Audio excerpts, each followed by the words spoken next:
So a poem works when there is coherence between its microcosm and its macrocosm, its quantum level and its multiverse, its inner and outer graphs, its code and its interface, when the personal is indeed political and the political is inevitably impersonal, non-personal, multi-personal.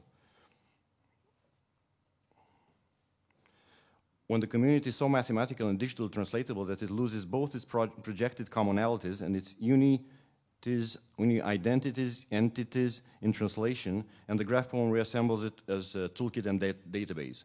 We're actually already there. The question is now, what kind of database? Is it perhaps for no reason that on the semantic web and in scalable RDF storage, the cutting edge are graph databases? Poetry iterates translation within iconization through remediation, re-emediation. The graph within as around the poem, within or as or around the poem renders the translation topological, again Shakespeare, to give every nothing a local habitation and a name. Iconization asemic, within or without the vernacular, also British poet Peter Barry. There is no such thing as reading, rather there is just looking. And absorbs remediation into intermedia and polymediation. It's a famous, what I find a very relevant quote from Abigail Susick. Charles Bernstein wrote some years ago, Digital Poetry 2003. In 1975, everyone was worried about the idea that language is code. In 2003, everyone is worried that code is language. In 2016, everybody is thrilled that the digital has a reality principle of its own as digital space goes beyond the real virtual binary opposition. We don't need, and we can't afford to wait another 13 years, as in Bernstein's statement, to see the flip side of the coin. It's not only that the digital is a universe in its own right. Physicists say there is actually a possibility that our world itself is merely a simulation. The universe is a computational app. Interfering with that, accounting for that, enacting that is the job of poetry. Tell the world is an app to the victims of the civil war in Syria, to the refugees and migrants across the Mediterranean and elsewhere, to those in the Afghan hospital recently bombed by the Americans by mistake, to the children starving and not affording education in Somalia, to the victims of the Russian troops illegally stationed in and secretly backing up the Russophone separatists in Transnistria, in Romanian-speaking Moldova. In Kenya, a woman is raped every 30 minutes. In India, every 20 minutes. And we saw, as we found out from Kinga yesterday, in Hungary, every week a woman dies because of domestic violence. Tell those women the world is an app, then give them a voice. That is also contemporary poetry's job. Literally, if there are people in the third world starving but still owning a cell or even a smartphone, and if this proves the worldwide penetration of the military-industrial complex, this also represents an opportunity for us, the others, to hear everybody, be connected to everybody, include everybody in our performance/poem, while we are included in theirs. Poetry is the tab, the pad, and the board. Now, I quote from an article from the New York Times. The tens of thousands of migrants who have flooded into the Balkans in recent weeks need food, water, and shelter, just like the millions displaced by war the world over. But there is also another thing they swear they cannot live without, a smartphone charging station. The quote from a migrant.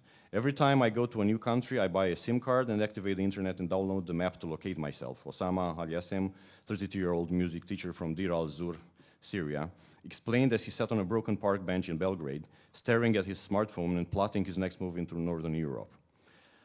Another quote. Hi, I'm Eugene. I'm making this first real documentary on digital nomads. For the last few years, I've interviewed traveling freelancers, remote workers, and founders of distributed startups. I feel a revolution is happening with many people replacing the template life at home and instead flying out into the world to live and work from anywhere. They are people buying one-way ticket, and I want to tell their stories. I need your help to make this possible. And there's a YouTube link. The lines of flight the migrant can take across maps, quite often thanks to territorializing mapping apps, are both prompted and sanctioned by thick mapping and by the musics, by the live stream across border and across time zone collective performances vertical time.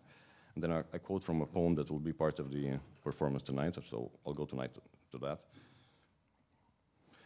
Well, here I reference a recent book on chaos media and the sonic economy of digital space. Fragments seen as echoic nomadic statements, echo states in one word, on journey through the states recyclopedia. You know, I combined here the famous title of Walt Whitman and one by Harriet Mullen. So echo states in chaos media. And I do an echo state as applying this principle to one of my statements. So it's an echo statement of one of my statements from an article on Gelu Naum, a famous Romanian poet.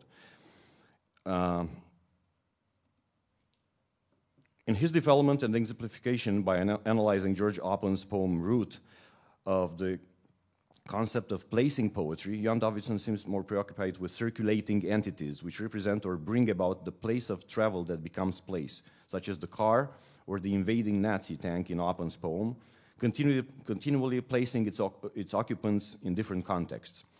While journeying and movement are ubiquitous in Gelu Naum's poetry, or maybe in contemporary poetry in general, I find more relevant to his poetics a question, or to our poetics, a question that Davidson asks a bit later in relation to placing. Is it possible to conceive of a language that is on the move, which users are always placing but is never placed?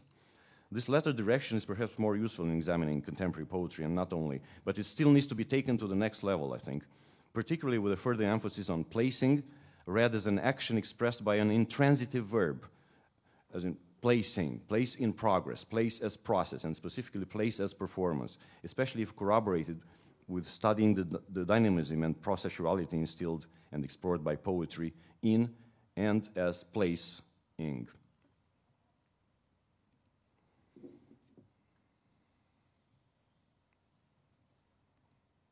Did I miss say? Oh. Poets, secret legislators, you know, Shelley, rather mechanical Turk annotators. Manual annotators, manuscript manufacturing, manumitting, amanuenses. Dealing with employing and producing big data, out of and into big data through data-intensive approaches. That will, I think, be the way of contemporary poetry. The contemporary graph poem or poem has to draw on distant reading and cultural analytics approaches. Moreover, it has to represent an instance of distant reading in its own right, and it will have to become a distant reading tool alongside, if not part of enacting, its aesthetic function and performance. It's not only the border between the authors and the reader/user that we're blasting apart, but between writing/generating and reading as separate activities as well, turning the poem itself into a computational app that is both the writer and the reader, both a conglomerate of collective, manual, and or automated authors, and a digital reader, user, parser, analyzer of poems, and as ever larger poetry databases. An example that I want to draw on is the Manifold Scholarship, a digital humanities project put together by my colleague at the City University of New York, Matt Gold. So if you Google Manifold Scholarship, you'll see what it's about. So it's a platform of iterative and networked monographs, for instance, has done in the field of academic publishing what poetry, I think, has to do in the field of everything and everybody. Actually, the graph poem, or the poem, not only has to cover culturally, multilingually, performatively, in cross-art form and intermedia fashions, what the Manifold monograph does academically, but it also has to do the job of platforms as well. That is what the contemporary graph poem has to be like. Iterative, interactive, networked, boundless life, while also hosting and or employing other poem apps, digital humanities projects and tools, users, social media, games, virtual and augmented reality, search engines, poems as queries to datasets, conditional texts, real-time performances and venue networks, updates, chatting, comments, etc., while still striking us as an instance of poetry as powerful and impressive as ever. The poetry graph is a multi-monograph, and its manifold form is that of the platform.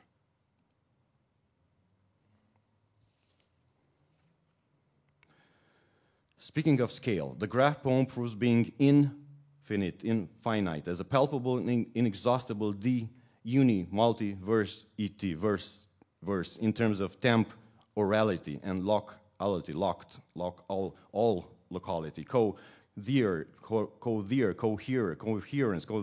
brings about improbable connections. I'm pro, improviso others and vicinities, while asymptotically emerging incoherence and outers or outsiders into templates. Thank you.